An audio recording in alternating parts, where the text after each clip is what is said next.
Hello, everybody. My name is Sherry Rose, and I have the privilege of being with a very special guest this afternoon, sharing a little bit about his experience and journey as a professional chef. So, with all that being said, hello, Cyril. Hello, how are you? I'm excellent. How are you I'm doing? very good, Vienna. Or should I say rather, bonjour, ça va? Ça va, ça va. Any language, it's okay. It's okay. It's okay, it's okay. Well, today I'm really excited that I get to speak to you a little bit about your journey as a chef. Before we begin, just introduce yourself to everyone. Who are you? What's your name? And what do you do? Okay, my name is Cyril. I'm chef and pastry chef. That's all. That's pretty it. Then after, I will explain a bit more. Okay, beautiful. So now we know you as a chef, but obviously this journey and this story started many, many years ago for you, actually, in your childhood. I would love for you to share with us a little bit about how your passion for food came about and how then you started upon this journey of becoming who we now know as the Pineapple Chef. So I start my journey with my grandma. So my grandma, she's a big caterer. So there is a lot of people from my family always coming during the weekend. And so she will have to cook and do different things.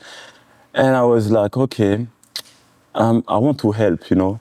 So when she was finishing some appetizers, I was going to the kitchen, take the plate and bring it to all my uncles and aunties and all the family. But then after no more appetizer, what can I do? I'm ADHD, I need to do something, you know? So one day I went to see my auntie and I talked and I said, oh, I'd like to do something different. I want to do something. And she said, maybe you can ask your grandma to go and help. I said, yes, why not? So I went to the door, I knocked the door. My grandma, she was like, yeah, who is this? So she opened the door, she saw me and she said like, oh, you want to come to the kitchen? I said, yes, I would love to come to the kitchen. And she said, you know, Cyril, you know, being in the kitchen is totally a different environment. It's very dangerous. There is fire, there is knife, there's a lot of things can happen, you know. So you have to be very careful and you have to listen to me. That was the deal. So I said, okay, no. So when I went into the kitchen, she taught me how to do aioli, to cut onions, to do all different things. I saw the marination, meat marination with spices, with different things.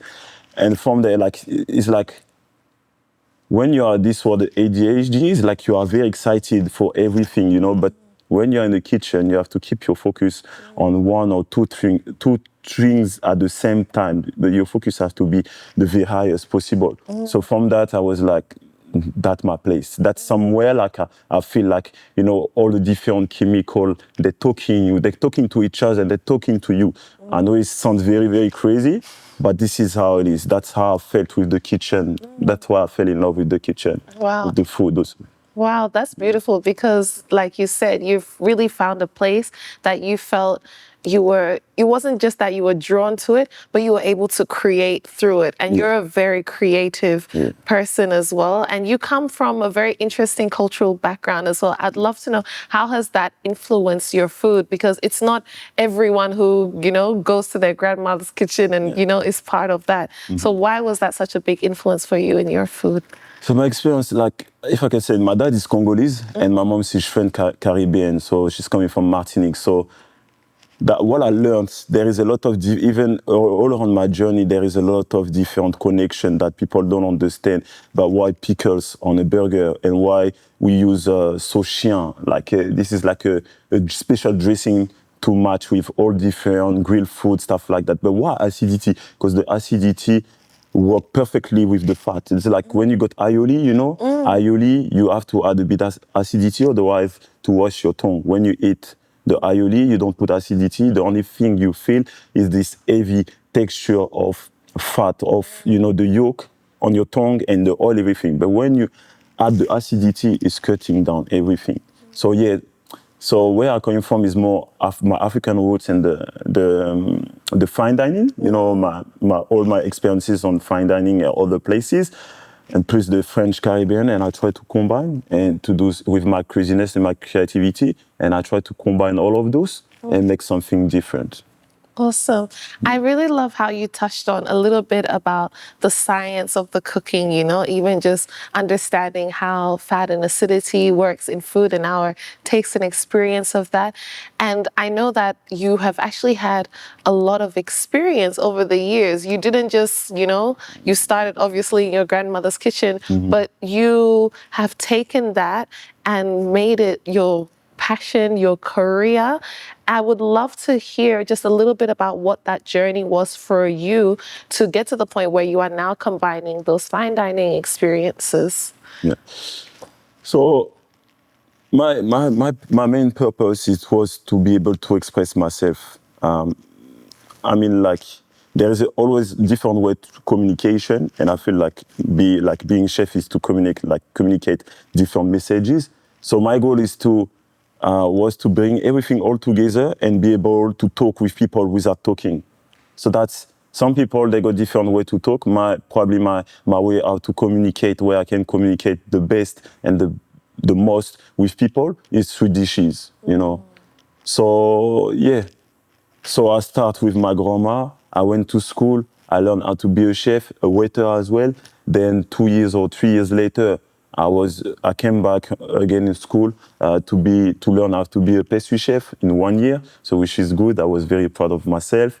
Congrats. So yeah, after I've done all different experiences. It can be fine dining. It can be even work with old people. Make mashed potato or blitz. I don't know, chicken. Make it like a puree, but still add some flavor. Because like you don't want to do bland food.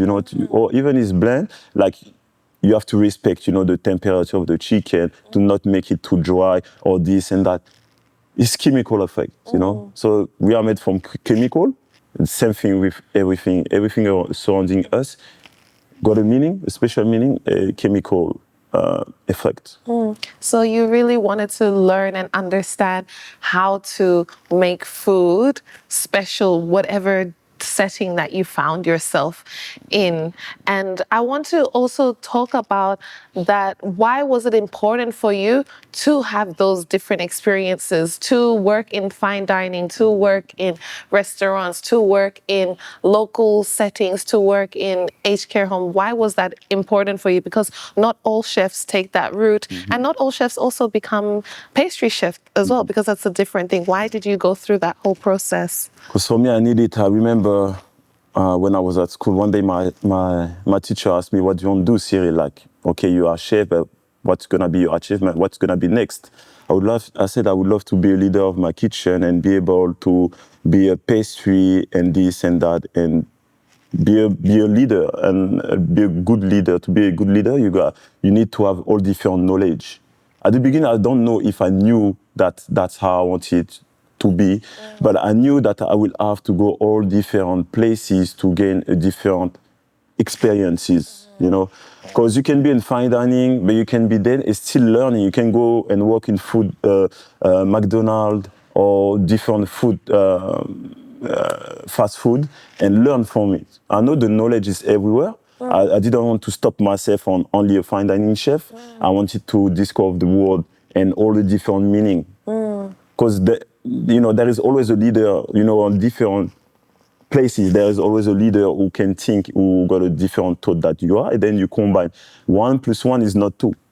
It becomes 3. So that was my mindset. Yes. That's why I went there to see there, and there to be the more, I can say the more well-rounded. Yeah, well-rounded and have all different skills. Yeah. That's what I'm looking for. Have different skills and different understanding of the food process. Yeah. Because I said it's chemical. Why are you doing that? Why are you searing this meat like that? Why you put this thing like that? Why are you cleaning your bench? There is a knowledge on everything, and I feel attracted to it. So yeah.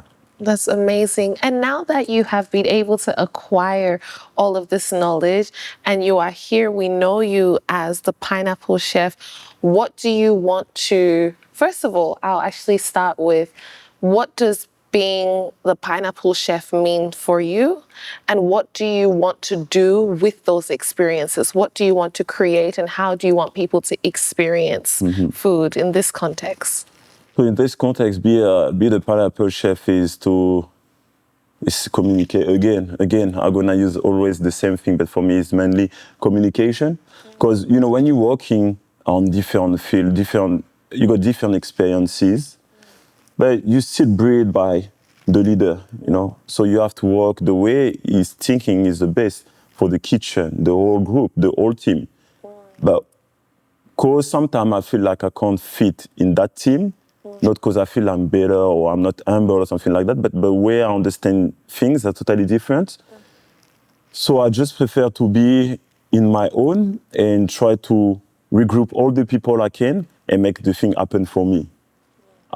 So I always, like, I remember I was in pastry and I was at work, and there is one guy who came, he said, "Oh, thank you guys to work for my dream." And I take offense about it. Because this is not how I was seeing the thing. Of course, I'm here, I'm working, but for me, I'm not working for you. I'm working for my own thought. It's not even a dream, you know. Because when you're dreaming, is when you're sleeping. When you're awake, you become a thought, you know. So I have to condition myself. My thought how to bring my thought on the table. And so yeah, so that's how, okay, there's the pineapple chef. So it's combining both of my roots all together with all of my experience to be able to deliver very like a specific message. So you feel like you wanting to use your food and those experiences to actually connect with people. Yeah, to be able to express myself. That's what I need. It's like inside you want to talk. You're gonna always, but there is no real word to express what's inside my heart or my feelings. So the only way I find is to try to make some recipes and this and that, make people try it and see their own reaction. So For me, that's the biggest reward, you know, when I'm thinking about a recipe and then from there, the people trying and they're amazed. There's some people who don't like a coconut. That's gonna be my challenge. I'm gonna make them to like coconuts because this fruit is like that. Okay. Maybe I can unbalance this one and to bring all these things together and to have something that they will appreciate. So that's my target, you know. That's something like even mix things like you're never gonna think about, like white chocolate and roasted garlic, you know. I've done that for one of my recipe. It came out very well. I even use salmon, and I use what's it, kiwi as well in the same recipe with the white chocolate and the garlic, and it was very special. Wow, amazing. For me, I don't have any boundaries. I don't have any, you know, I don't have anything. Like for me, that's the only boundaries is my mind, you know. As long as I feed my mind with different knowledge, I can like keep pushing and can keep up on that journey. So for you, the food is actually a medium to communicate. It's a medium to express. Yeah. It's a medium through which your creativity really shines through. It allows you to do a lot. There is a mistake that I think the people, when they go and sit and have like a lunch or dinner, there's things they don't understand. It's me when you got like a presentation of, it's not only to make it beautiful, of course. We have to, the food itself, when you take a carrot, it's already beautiful. But, you know, the human being, they always want to do more and more, you know what I mean? But the concept of how eating, you have to understand, when the plate is coming to you, there is a way of to eat. And then that's the way you're connecting with the chef. Because you actually understand the way he wants you to understand the food and how to eat the food. Where people are just like, but no, it's deeper than that. It's way deeper. It's very very special. You have to be in it to try to understand and yeah. So you actually want people to be able to have that understanding about food. You want them to do more than just like come and eat. You want to create experiences where they're connecting with the food, where they're understanding, you know, what that food experience is about, and where they're connecting with you as well as the chef and what it is that you are trying to create for them in that food experience. In your gut, you got a lot of nerve, like brain cells. You know what I mean? So it means like after the brain, this is the most concentrated brain cells inside the gut. So it means like if I give you an information and or something, you have to be able to understand it to process it properly. People don't understand that. Everything is about balance. Everything is about research.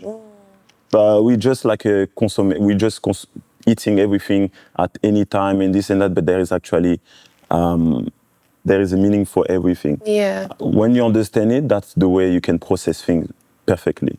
Amazing.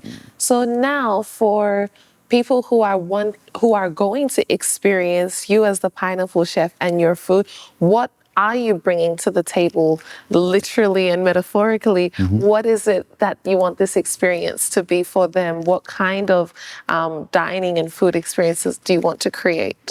For me, they will have to be open-minded, not too much, because even they are not open-minded, the way I'm gonna conduct the food, the way I'm gonna work it out, the way the presentation, when you're gonna see it, your mind's gonna be open. You know, like it's not something you already saw. Like in Melbourne, it's something very, very different. It's a wow. It's a combination of different texture and different roots and different things, bring all together to make the most of it. Yeah, amazing. I know I can actually be the one who can like be the challenger and bring new things. Because when I see African food, of course, African food is beautiful. Everything is already, the taste is there, you know, but I'm crazy. As a chef, I got a lot of inspiration.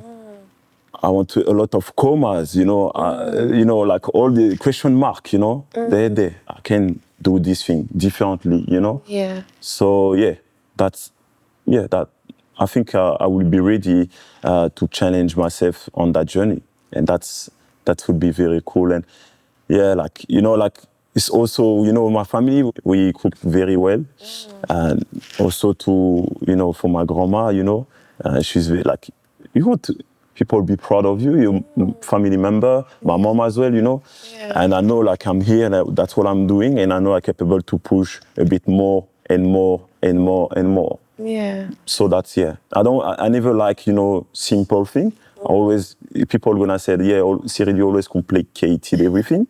You so, just want the excellence.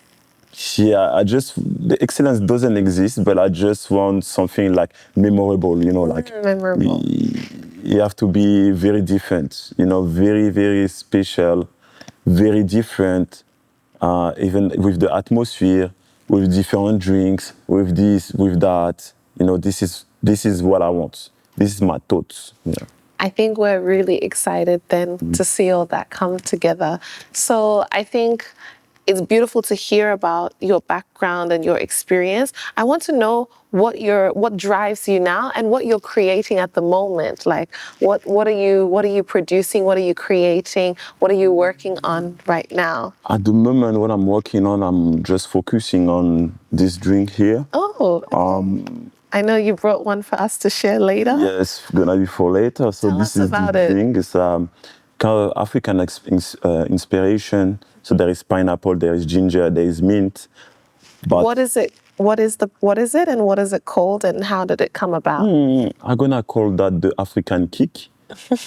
So I guess it was before the COVID or during the COVID. You need to boost your immune system. So I used to use like ginger and make this drink, but I changed the whole thing, the whole recipe to make it like accessible to everybody. So this is what I'm doing at the moment. I'm doing this drink which contains pineapple juice, ginger and mint. And I think it's a perfect pair for whatever the African food you want to try, because there is actually the ginger. So in Africa, even India, we use a lot of ginger, So this is good connection.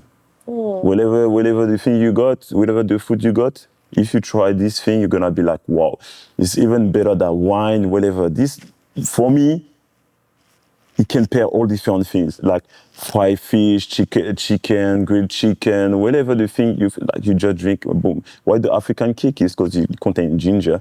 So when you're drinking straight away, you feel awake. Yeah. So yeah.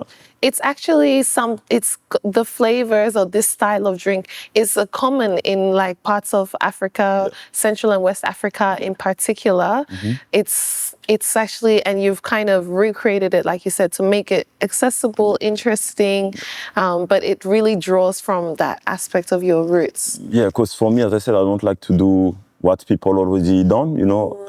I like to change everything, even though in the kitchen or whatever, what you're doing that way. Like even for me, when I'm doing a mise en place, I always change the way, my routine, how to work. So when I'm doing like a juice or I'm producing a new recipe, it's always gonna be different. Always with the way I understand the meaning of the mint, the ginger, and so those three have to be a perfect harmony all together. So I'm the one have to balance it to actually make a very, very nice drink. Awesome. Well, I look forward to trying it later because you did gift me a sip. I did have a taste earlier and it's delicious, but I'm definitely want to try it again because it is so, so good. We will. With all of that being said, is there anything that you would say to someone, maybe if they are an aspiring chef, especially, I think, in Melbourne, even in France or other parts of the world, we don't really see a lot of Africans from African backgrounds or from even the Caribbean backgrounds, because you also have that heritage, who are really pursuing this kind of interest or career at the level that you are pursuing it at. So what advice would you give? You just have to be sure that what's your motivation. If your motivation is coming from because you saw a TV show, maybe like a food TV show or something like that, you have to understand that that's not the reality. Life is not a TV show. Life is totally different. The people you're gonna work with, they got different experience, they got a different character, all different character. There are some people that are ready to share, there are some people that don't want to share. But this is you have to get the information from everywhere. So you can't stop yourself. If your aim is to go there and open your restaurant, you have to understand that the journey is gonna be difficult, but you still have to push and push, because at the end of the day, what you got in your mind, in your gut, that's what you want to express to the world.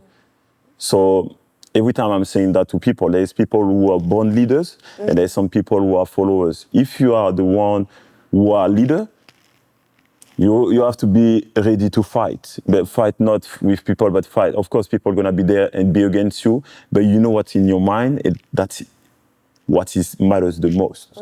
So you have to be sure.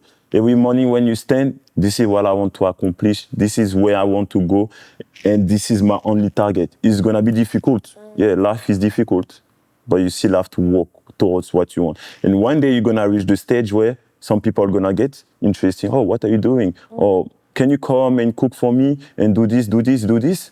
And this is how it is, step by steps, one step at a time.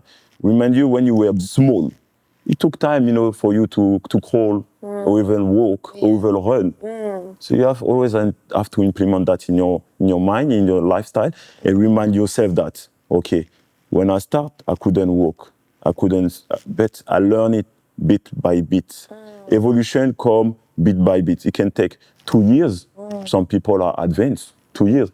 Some people 15 years. Some people 20 years, We don't care about the time. As long what's inside your mind, in your gut, is still living, I don't think you're wasting your time. There is knowledge on everything. Definitely. I think that that's really, really great advice for anyone who's pursuing not just to be a professional chef and not just from the background, but for anyone that's pursuing something to really have that determination and that clarity of mind about what it is that they're doing and why it is that they're doing it, to keep them going, knowing that there's obstacles there. So thank you for sharing. My final question is just a general question. I see and we've seen your passion and your enthusiasm for your food, but also your attention to detail about the food that you want to create and the food that you do create already. Why do you love being a chef? Why do you love being the Pineapple Chef? What has it done for you in your life? I guess people are gonna ask themselves why he pick pineapple chef.